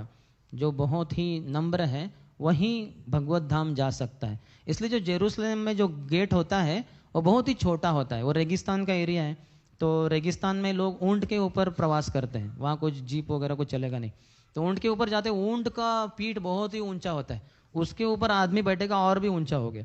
लेकिन जब वो जेरूसलम से आता है, वहाँ का गेट जो है, तो वो उसके पार भगवत धाम है, ऐसी संकल्पना है। तो इतना छोटा होता है, तो वो व्यक्ति ऊपर बैठा हुआ, उसको क्या करना होता है, ऊंट को नीचे बैठना पड़ता है, पाँव को नीचे करो, वो ऊंट बैठ जाता है नीचे, फिर ऊपर वाला आदमी नीचे उतर जाता है ऊंट से, फिर वो ऊंट ऐसे ऐसे करके करके खिसकते वो छोटे से दरवाजे से उस तरफ चला जाता है, फिर ये व्यक्ति भी चला जाता है उसमें से, फिर उसके पीठ पे बैठता है और ऊंट खड़ा होता है, फिर चलता है। तो ये क्यों बनाया गया है इतना छोटा सा गेट, ये दिखाने के लिए कि आपको अगर भगवत धाम जाना है तो झुकना पड़ेगा, नम्र बनना पड़ेगा। इसलिए परंपरा से हम जो मंदिर देखते हैं, बड़े बड़े पुराने मंदिर, उसके बड़े मंदिर है लेकिन जो दरवाजा बहुत ही छोटा है, झुक के जाना पड़ेगा आपको, ये दिखाने के लिए कि आपको नम्र होना है, संसार के स्वामी अंदर है इस मंदिर के, तो आप झुको, यहीं से झुकना शुरू कर दो और फिर नीचे गिर जाओ, उनको दंडवत करो इत्यादि।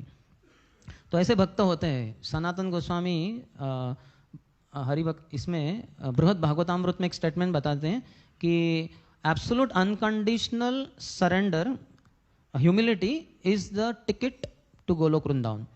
एब्सोल्यूट यानी पूरी तरह से जो नम्र है, अनकंडीशनली, किसी शर्त के कारण, जैसे हम बीमार हो जाते हैं तो कोई पूछता है प्रभु जी कैसे आप, प्रभु क्या बताओ, ऐसा लगता है इतना नम्र भक्त, ये नम्र भक्त नहीं है, वो नम्र बनाया गया है, तबीयत उसकी डाउन है।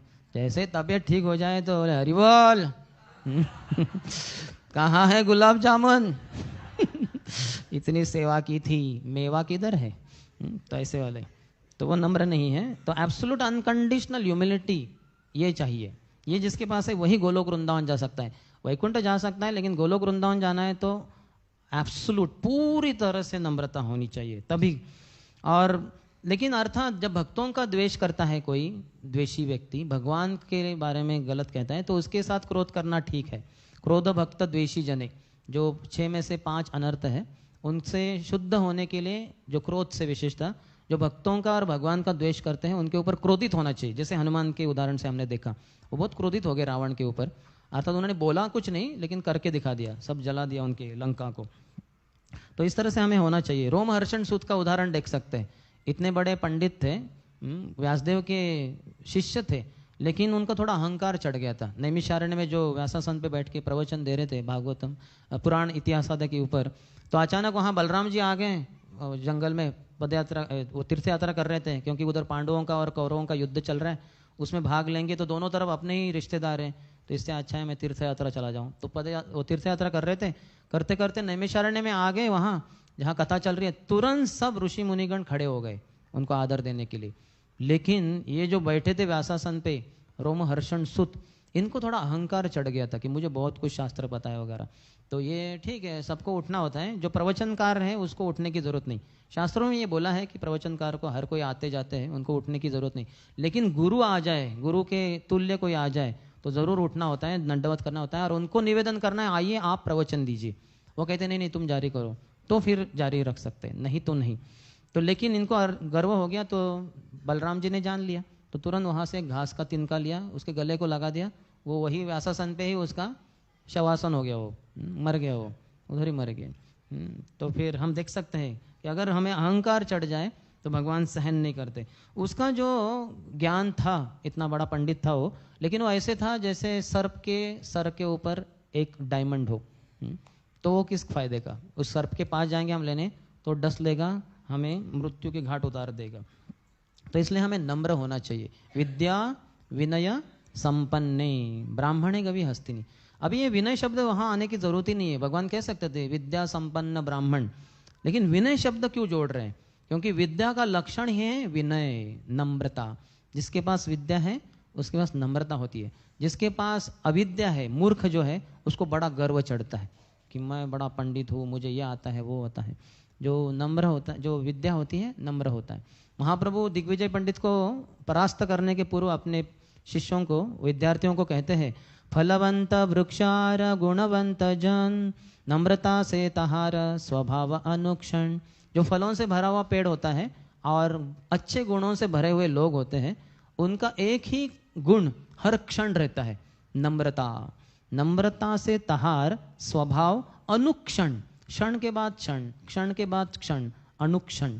जिनका स्वभाव नम्रता का है वो अच्छे गुणों से भरे हुए लोग रहते हैं, या पेड़ भी जो अच्छे फूलों से, अच्छे फलों से भरे रहते हैं।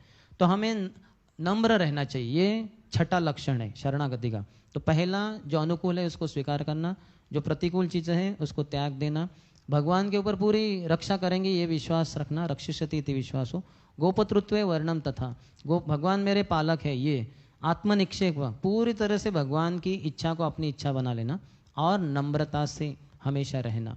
तो ये जिसमें 6 लक्षण पूरे पूरे दिखते हैं, वही भक्त पूरी तरह से शरणागत है, ये हम समझ सकते हैं। न कि उसके कपड़े से, उसके भाषा से, कितने श्लोक आते हैं, ये सब नहीं, ये तो बाह्य चीज़ें हैं, ये शरणागति से कुछ लेना देना नहीं। शरणागति के ये 6 लक्षण हैं जो श्रील रूप गोस्वामी पाद या सनातन गोस्वामी हरि भक्ति विलास के अंतर्गत हमें बताते हैं। तो किसी का कोई प्रश्न? ये बहुत बड़ी चर्चा है, वैसे हमने थोड़ा ऊपर ऊपर से चर्चा किया, ये पता होने के लिए कि शरणागति होता क्या है। कोई प्रश्न?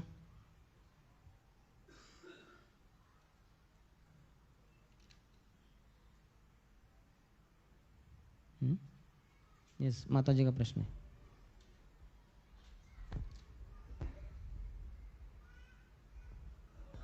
हरे कृष्ण प्रभु जी, दंडवत प्रणाम। दंडवत प्रणाम।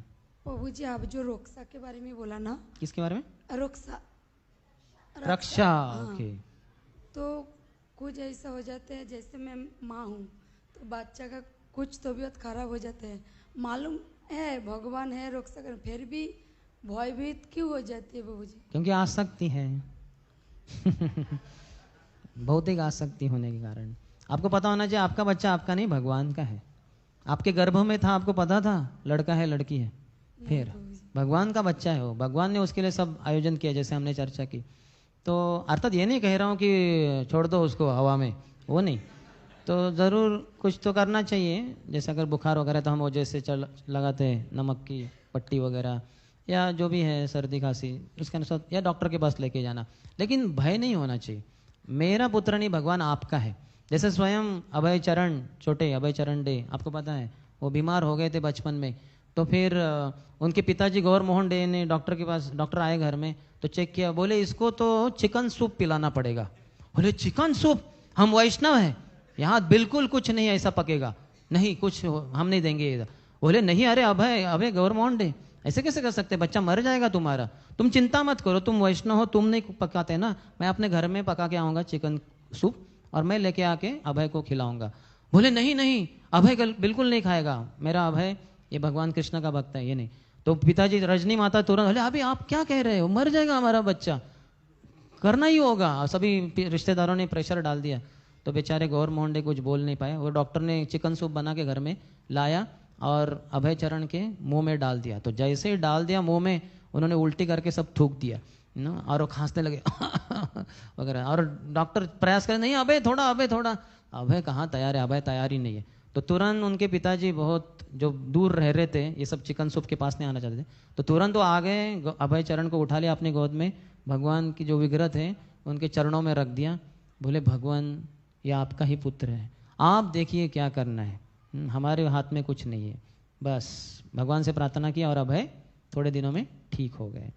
तो हमारे सभी जो है परिवार वाले सब भगवान के हैं। भगवान ने कहा है ना, मम एव अंशः, मेरा ही है जीव, और किसी का नहीं है। हम अगर आप बोलेंगे ये मेरा पुत्र है, आपका पुत्र नहीं है, भगवान का पुत्र है। भगवान की आप दासी होने के कारण आपके सुपूत किया है, एक सेवा के रूप में वो बच्चों की सेवा भगवान ने आपको सुपूत की है। लेकिन आपने, जैसे दाई माँ रहती है, वो नहीं क्लेम कर सकते कि ये मेरा पुत्र है, वो आपका पुत्र नहीं, आपको दाई माँ के रूप में रखा है। तो वैसे हम सब हम क्या कहते हैं उसको, पालक के रूप में जैसे है ना, गार्डियंस, जो गार्डियन शब्द होता है ना, तो वैसे।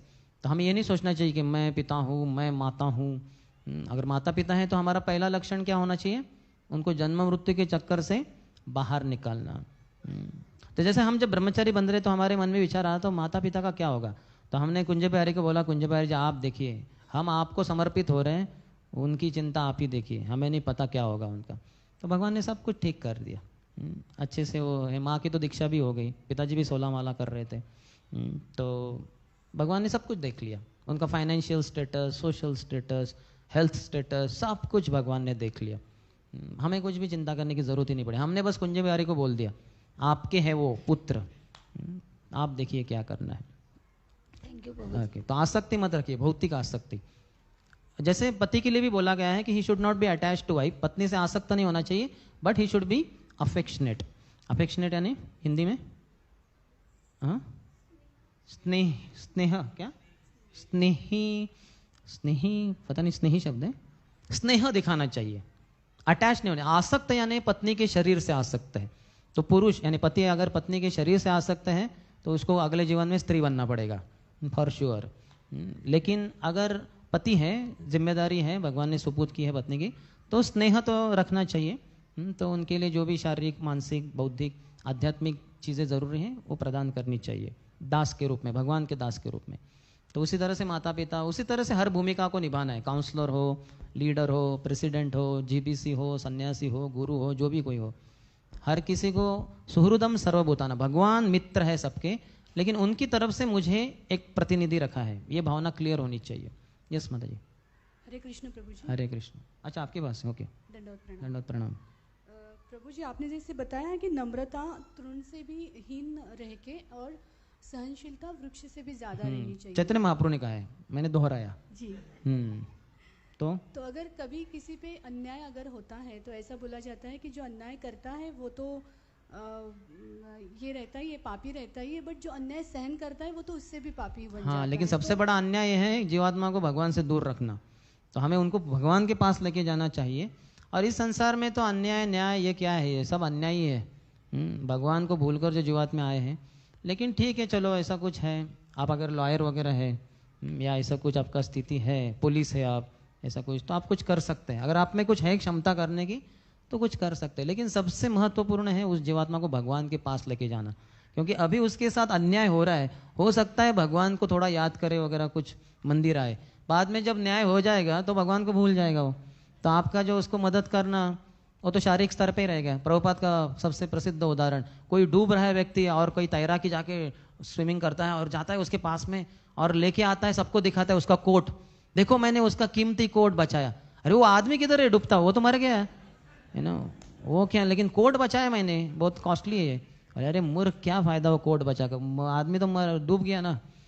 तो इसी तरह से आप शारीरिक स्तर पे जो मदद करोगे, it's of hardly any use, उल्टा इल्यूजन बढ़ाता है। जो समाज सेवक जो समाज सेवा करने के बहाने जो लोगों को फूड देते हैं, ब्लैंकेट देते, बोले देखो भगवान तुम्हें ऐसे ही रोड पे ठंडी के मारे मरने दे रहे थे, हमने आपको मदद की, हमने आपको ठंडी से बचाया, हमने आपकी भूख प्यास मिटा दी, तो कौन बढ़िया है, भगवान की हम?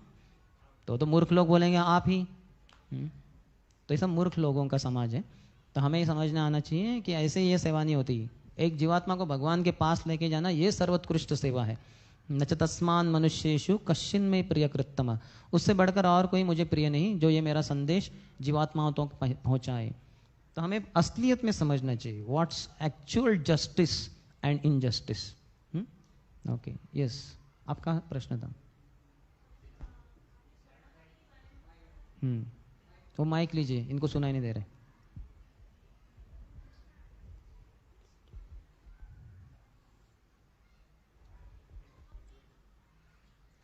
उसको ऊपर करना होगा शायद ना, ऊपर के नीचे किधर? हरे कृष्णा। हरे कृष्णा। हरे कृष्णा प्रभु जी, दंडवत प्रणाम। दंडवत प्रणाम। प्रभु जी, आपने शरणागति के बारे में बताया, तो शरणागति has to be in a two sides ना, कि हम एज अ सेवा लीडर का या कुछ सर्वेंट के रूप में, दास के रूप में शरणागति भगवान को, गुरु महाराज के या हमारे सीनियर वैष्णव के लिए वो सरेंडरनेस होना चाहिए।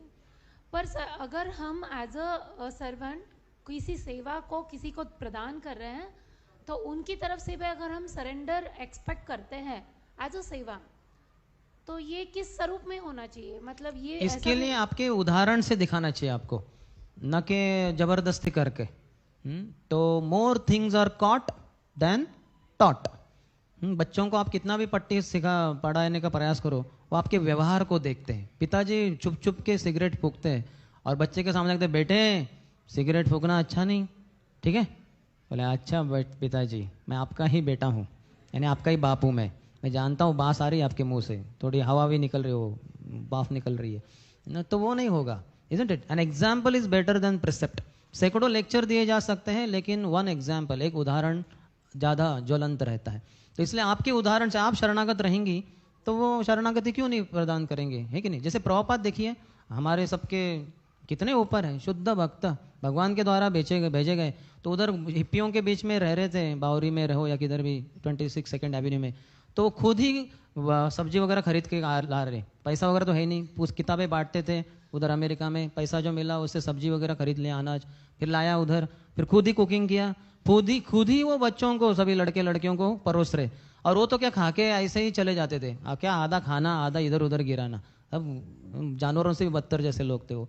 लेकिन प्रभुपाद कितने ही कृपालु। फिर क्या वो सब लोग चले गए, प्रभुपाद खुद वो सब प्लेट उठा रहे, 70 साल का बूढ़ा व्यक्ति अकेला सब प्लेट उठा रहे, हाँ, फिर अंदर लेके जाके सब साफ कर रहे अकेले, हाँ देखिए। और किसी से कुछ बोला क्या? अरे मूर्खों, आपको इतना फ्री में खिला रहा हूँ, इतनी अकल नहीं है कि थोड़ा मुझे मदद करेगी एटलीस्ट वॉशिंग वेसल में? ऐसा कभी बोला नहीं प्रभुपाद ने। अरे ऐसे कितने सारे दिन बीत गए। एक दिन ऐसा हुआ, एक हिप्पी ने बहुत खाया, इतना खाया, उसको उठा ही नहीं जा रहा था। तो उसके मित्र बोले चलो यार हो गया अभी, बोले हाँ तुम चलो मैं आता हूँ। वो बताने से शर्मा रहा था कि बहुत खाया है। तो सब चले गए, अकेला बैठा रहा वो बड़ा हॉल में, हाँ, मैचलेस गिफ्ट हॉल में। तो उसने देखा तो सब वो खाली हॉल था, उसमें सब प्लेट्स गिरी हुई है, प्लेट्स है वो सब जो खा के चले गए थे, बहुत सारा खाली नीचे भी गिरा हुआ था और पूरा सुमसाम, कोई है ही नहीं।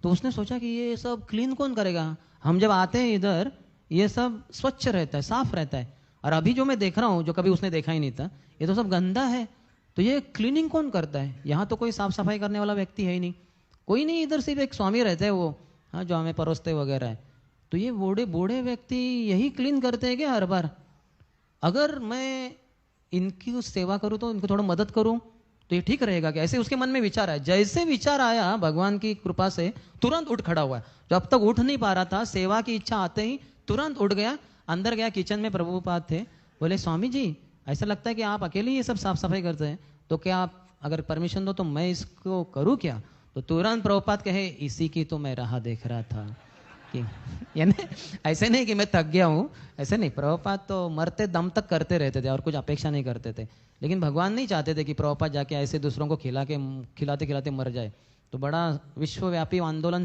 खड़ा करना था। तो फिर वो आ गया और फिर उसने साफ सफाई अकेले ने कर दिया, वापस जाके सभी लड़के लड़कियों को बोला अरे मूर्खों, हाँ मित्रों क्या कर रहे हैं हम लोग, वो बूढ़े स्वामी वही सब कुछ खिलाते हैं हमें और वो अकेले साफ सफाई करते हैं, आज मैंने देखा क्या गजब हो गया, तो मैंने आज मदद की, चलो आज से हम मदद करेंगे उनको, तो सब बोले हाँ क्यों नहीं, अच्छे दिल वाले थे सब, लेकिन अज्ञानी थे, तो फिर सब आ गए और सब कुछ प्रभुपाद को ऐसी मदद की, ऐसे मदद की, 12 साल में संसार भर में 108 मंदिर खोल दिए, रीवो, किस कारण, प्रभुपाद के त्याग, बलिदान, निस्वार्थ बुद्धि और निस्वार्थ सेवा के कारण, तो उनके उदाहरण से उनको प्रेरणा मिली। प्रभुपाद ने मुंह से कभी नहीं बोला कि हे मूर्खों या हे सज्जनों थोड़ा मदद तो करो, ऐसे कभी नहीं बोला। अर्थात ये मैं नहीं कह रहा हूँ कि आप ही करते रहे, आपके ऊपर है राम लक्ष्मण वगैरह, देखेंगे आप ही बर्तन मांझ रही है तो वो थोड़ा झाड़ेंगे वो जो आपके अंतर्गत न शरणागत होने वाले भक्त, लेकिन हमें अपेक्षा नहीं करनी चाहिए, करते रहना चाहिए सेवा, भगवान कर देंगे सब, ठीक है। यस, एनी अदर, यस,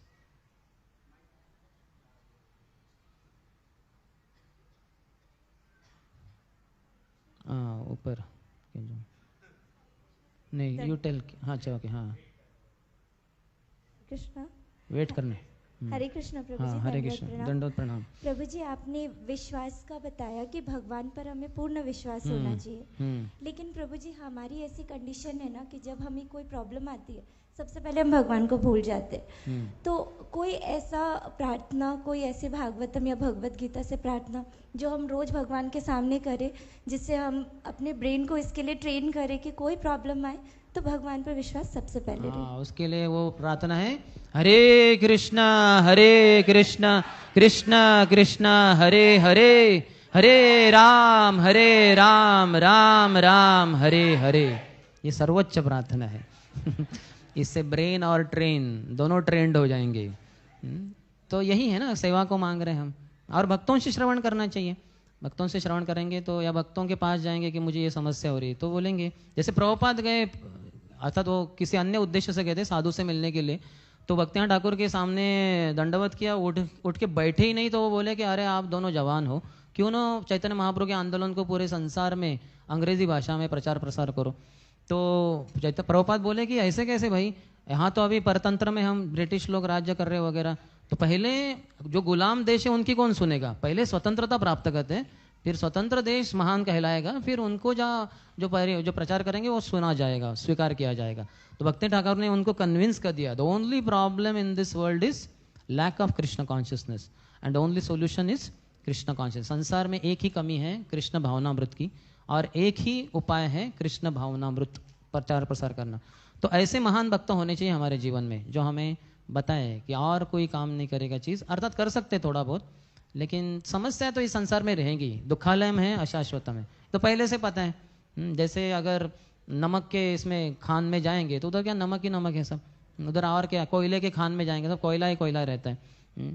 तो हम चंद्रपुर में गए थे एक बार, तो उधर हमें अंदर लेके गए थे वो खान के अंदर, हम एनवीसीसी फंड कलेक्शन के लिए गए थे, उधर वहाँ के मैनेजर्स को लेक्चर वगैरह दिया था, तो दिखा रहे थे सब कुछ, सब काला काला कोयला ही रहता है उधर, और क्या वो बोलते ओपन कैस्ट वगैरह कुछ तो बोलते हो, अलग अलग प्रकार के होते हो।